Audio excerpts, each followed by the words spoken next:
એડમિશનની process ધીમે ધીમે ચાલુ થઈ છે. તમારા મગજની અંદર ઘણા બધા સવાલો છે. તો આજથી આપણે એક હોમવર્ક ડાયરી બનાવવાની છે. એને તમે તમારી એડમિશન ફાઇલ પણ કહી શકશો. આજના વિડીયોની અંદર હું તમને લાસ્ટ યરના કટ ઓફ બતાવવાનો છું અને એના ઉપરથી થોડાક તમને હોમવર્ક્સ આપવાનો છું. હવે આ જે હોમવર્ક છે એ હાલ પૂરા નહીં થાય.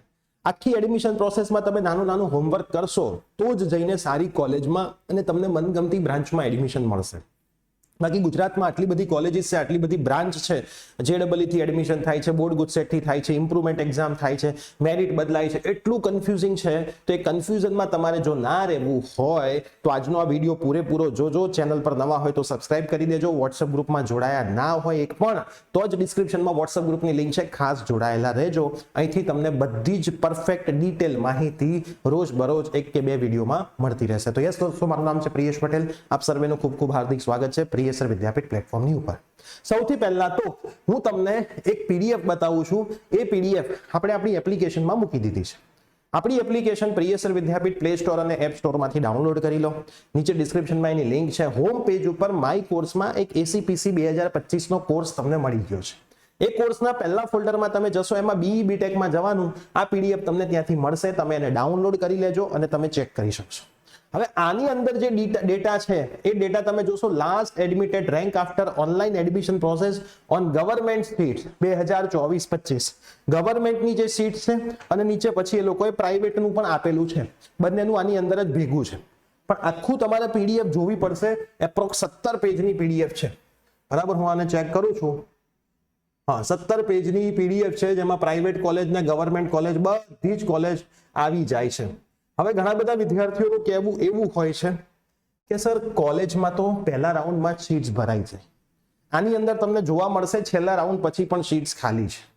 મતલબ નંબર ઓફ સીટ્સ એટલી બધી છે અને વિદ્યાર્થીઓ ઓછા છે એટલે સીટ્સ તો 100% ખાલી રહેવાની જ છે.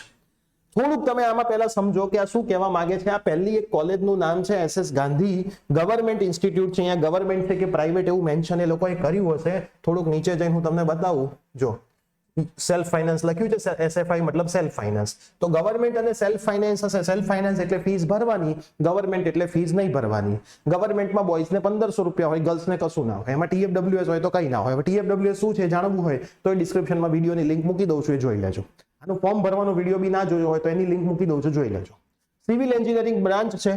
ઓપનમાં મેરિટ રેન્ક 25,768 આપ્યું હતું અને મેરિટ માર્ક એ વખતે આટલા હતા.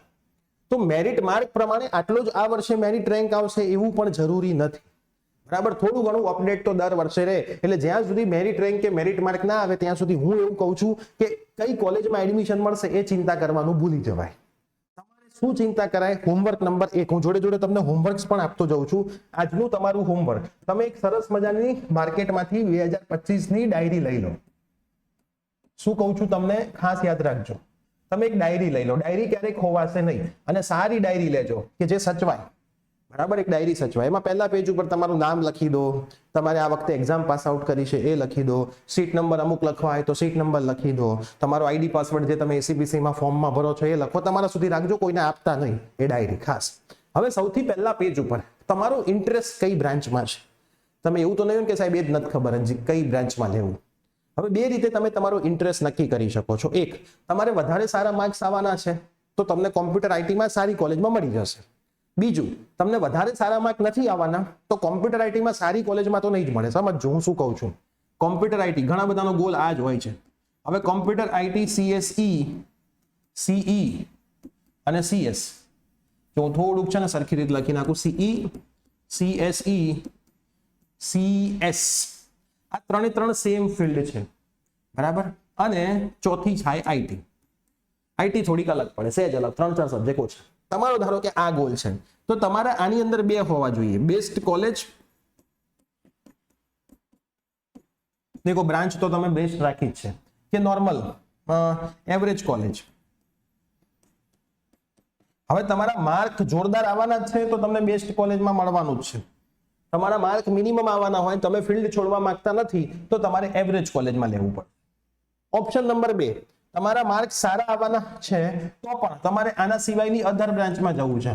બધી બ્રાન્ચમાં જોબ છે હો મિત્રો, એવું ક્યાંય નથી કે સર કોમ્પ્યુટર ITમાં જોબ છે. ગુજરાતની કોઈ પણ કોલેજની કોઈ પણ બ્રાન્ચમાં એડમિશન તમે લેશો, તમારામાં આવડત હશે તો તમને જોબ મળશે.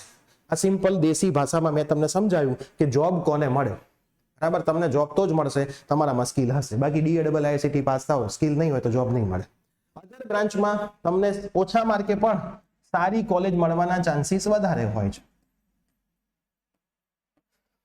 તો તમારે કોલેજ જ પકડી રાખવી છે કે સર બ્રાન્ચ ગમે તે હોય, તો તમારે પહેલું હોમવર્ક કરવાનું છે ટોપ 10 કોલેજનું.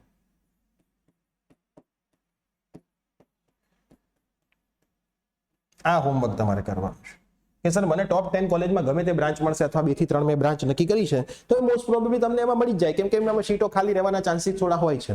અથવા તો બીજો તમારો એવો થાય કે ના સર મારે કોલેજ એવરેજ ચાલશે પણ લેવું છે તો કોમ્પ્યુટર આઈટીમાં જ, તો તમે સર્ચિંગ આઉટ કરો કે કોમ્પ્યુટર આઈટીમાં તમારે જ્યાં જ્યાં લેવું છે ત્યાં કઈ કઈ જગ્યાએ એની સીટ છે, તમારા આજુબાજુમાં એરિયામાં. તમારે એરિયા સ્વિચ કરવો છે, તમે એવું કહો છો કે મારે જગ્યા બદલવી છે, તો એ હોમવર્ક આજે તમારે કરવાનું છે. એ હોમવર્ક તમને આ PDF માંથી મળી જશે, કોલેજો બધી. આ PDF માંથી તમને બધી કોલેજ મળી જશે. થોડું થોડું તમને આઈડિયા પણ આવશે કે ભાઈ તમારા મેરિટ માર્ક ધારો કે 47.64 છે, આટલો રેન્ક બને છે, ઓપનમાં આટલા અટક્યું હતું. SC માં તમે જોશો તો SC ની અંદર તો 7.27 મેરિટ રેન્ક 39,970 અટક્યું હતું. ST માં તમે જોશો તો 13.50 39,133 અટક્યું હતું. SC BC OBC બધું એક જ કહેવાય, એનો મેરિટ રેન્ક દેખાય છે. EWS નો દેખાય છે.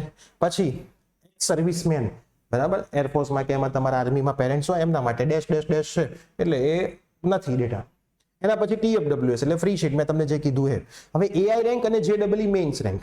AI રેન્ક એટલે આપણા ગુજરાતનો સ્ટેટ રેન્ક, એમાં તમારે 9 ભૂલી જવાનું, એના સિવાય જેટલા પણ ડિજિટ હોય તમારો રેન્ક બને. ઓલ ઇન્ડિયા રેન્ક થોડોક વધારે બન્યો હોય, બરાબર. અહીંયાનો રેન્ક આપણો ગુજરાતનો રેન્ક થોડો ઓછો બન્યો હોય. ગવર્મેન્ટમાં જે 5% સીટ્સ હોય છે એના ઉપર JEE થ્રુ એડમિશન થતું હોય છે, એટલે ફોર્મ ભરવામાં આપણે કીધું છે JEE આપી હોય તો JEE અને ગુજકેટ બે ટીક કરજો, એક ટીક કરો એવું ના કરતા. અને TFWS all India rank, JEE main rank એ બી ત્યાં આપેલા છે. તો આ રેન્કની માયાજાળ છે. આ રેન્કની માયાજાળમાં હાલ પડવાની જરૂર જ નથી. રીઝન શું છે હું તમને કહું કે ના તો તમને તમારા મેરિટ માર્ક ખબર છે, ના તો તમને તમારો મેરિટ રેન્ક ખબર છે. હવે ના તો મેરિટ માર્ક ખબર હોય, ના તો મેરિટ રેન્ક ખબર હોય, ખાલી ખોટું ટેન્શન શું કરવા લેવું? આ પહેલી વસ્તુ. આ PDF તમે ડાઉનલોડ કરી લેજો. આ ફાયદો ક્યારે કરશે? જ્યારે તમારું મેરિટ રેન્ક અને મેરિટ માર્ક આવી જશે ત્યારે. એ પહેલા તો આ ટેન્શન જ આપશે. અધૂરી માહિતી હંમેશા ટેન્શન આપે, જીવનનો નિયમ છે. તમે સ્વીકારી લેશો તો જલ્દી સુખી થશો, નહીતર 2 મહિના પછી સુખી થશો, 2 મહિના તો દુઃખી થશો. એટલે આ તમને હજી મેરિટ રેન્ક અને મેરિટ માર્ક આવે ત્યારે કામ આવે. તમે અત્યારે આ જોઈ શકો છો કે ભાઈ ગવર્મેન્ટ કોલેજમાં કેટલી કોર્સિસ ચાલે છે, કઈ કોલેજ છે, કેટલી પ્રાઇવેટ કોલેજ છે. આ તમને અત્યારે બહુ જ કામનું છે. તમે તમારા નજીકમાં આવતી કોલેજોનું એક લિસ્ટ બનાવજો. હું તમને કહી શકું છું ડાયરેક્ટ, પણ તમે થોડુંક જાતે હોમવર્ક કરશો ને તો તમને ખબર પડવાની શરૂઆત થશે. અને ખબર પડવાની શરૂઆત થશે ને તો તમારું મગજ કામ કરશે, કેમ કે આ બહુ બધું કન્ફ્યુઝિંગ છે. અને હું હંમેશા એવું ઈચ્છતો કે થોડું તમારી પાસે કામ કરાવું. તો હોમવર્ક નંબર 1, બીજી અમુક PDF પણ તમને વેબસાઇટ ઉપરથી મળી જશે. હું તમને વેબસાઇટ બતાવી દઉં છું. એ વેબસાઇટ પરની બધી જ PDF આપણે આપણી એપ્લિકેશનમાં એડ કરી જ દેવાના છીએ. ખાસ જેમ કે લાસ્ટ યરની છે, આ લાસ્ટ યરના એમના એનાલિસિસ છે, તો બધા આપણે આપણી એપ્લિકેશનમાં મૂકી દીધા છે. હું તમને એક મોસ્ટ ઇમ્પોર્ટન્ટ વસ્તુ બતાવું જે અહીંયા હોય તો, નહીતર આપણી એપ્લિકેશનમાંથી તમને મળી જશે. ઓકે, આમાં તો નથી. ઓકે, એ લોકોએ કાઢી દીધું છે. દરેક કોલેજનું લિસ્ટ હજી આવ્યું નથી. એ લિસ્ટ ગયા વર્ષનું આપણી પાસે છે, આ વર્ષે અપડેટ થઈને આવશે. ઠીક છે, તો આજનું તમારું હોમવર્ક છે, સૌથી પહેલા તમે એ નક્કી કરો કે ભાઈ કોલેજ તમારે બેસ્ટ લેવી છે, બ્રાન્ચ ગમે તે હોય ચાલશે, કે બ્રાન્ચ ફિક્સ રાખવી છે, કોલેજ ગમે તે હોય ચાલશે. મેં શું કીધું? બેસ્ટ કોલેજ લેવી છે, બ્રાન્ચ ગમે તે ચાલશે, કે પછી બ્રાન્ચ ફિક્સ છે, કોલેજ ગમે તે હોય ચાલશે. અને એ પ્રમાણે 10 કોલેજના એક લિસ્ટ બનાવો. નેક્સ્ટ વિડીયોની અંદર હું તમને હોમવર્ક બીજું આપીશ કે હવે એ કોલેજમાંથી તમારે શું કરવાનું છે. તમે સ્ટેપ બાય સ્ટેપ આ વસ્તુને ફોલો કરશો ને એટલે તમને ઓટોમેટિક આઈડિયા આવી જશે કે કઈ કોલેજ બેસ્ટ છે, કઈ બ્રાન્ચમાં એડમિશન લેવા. હું તમને અહીંથી બધી કોલેજના વિડીયોઝ બનાવીને આપવાનો છું. ધીમે ધીમે 2 મહિના છે આપણી પાસે, 20/5 છેલ્લી તારીખ છે, જરાય કશું મોડું થતું નથી. અહીંયા આપણે કઈ બ્રાન્ચમાં એડમિશન લેવું જોઈએ, કેમ લેવું જોઈએ, તમારો ઇન્ટરેસ્ટ શું છે. પણ એક વસ્તુ તો નિયમ છે, હું તમને અહીંથી બ્રાન્ચ કહું પણ નિયમ એવો છે કે તમે ગમે તે બ્રાન્ચમાંથી એન્જિનિયરિંગ કરો, તમારામાં સ્કિલ નહીં હોય તો જોબ નહીં મળે. નિયમ પર, સિદ્ધાંત પર કામ કરજો. અને બીજો સિદ્ધાંત, જેને બહુ વધારે માર્ક આવ્યા છે એને સારી કોલેજ મળવાની છે. મોસ્ટ પ્રોબેબલી ઓછા માર્કવાળા વિદ્યાર્થીઓ વધારે હશે, તો ઓછા માર્કે તમે ગમે તે કોલેજમાં એડમિશન લો છો, તમારામાં તાકાત હશે તો તમને 100% વધારે સારી કોલેજવાળા કરતાં વધારે સારી જોબ મળી શકે છે. જાદુ અને ચમત્કાર આપણા પૃથ્વી ઉપર જ થાય છે. તમારી અંદર કાબિલિયત હોવી જોઈએ. આટલું સિમ્પલ સિદ્ધાંત તમારે બસ યાદ રાખવાનો છે. તો આજનું હોમવર્ક શરૂ કરી દેજો. આ PDF તમને એપ્લિકેશનમાંથી મળી જશે. રેગ્યુલર બધી જ અપડેટ તમને હું આપવાનો છું. બરાબર. આ કટ ઓફ તમે જોવા હોય તો જોઈ શકો છો, પણ હાલ તમને કોઈ જ આઈડિયા નહીં આવે, ખાલી તમે આંકડાઓની માયાજાળમાં ફસાતા રહેશો. બાકી હજી મેરિટ ના આવે ત્યાં સુધી તમને કોઈ વસ્તુની ખબર પડશે નહીં. તમારી નજીકની કોલેજ એક વખત નજર કરી લેજો. દૂર જવું છે તો કઈ કઈ કોલેજમાં જવું છે એ પણ તમે નજર કરી લેજો. ચેનલ ઉપર બનેલા રહેશો એટલે બધી માહિતી તમને મળતી રહેશે. મળીએ છીએ આવી જ કોઈ નવી અપડેટ સાથે. Bye, take care.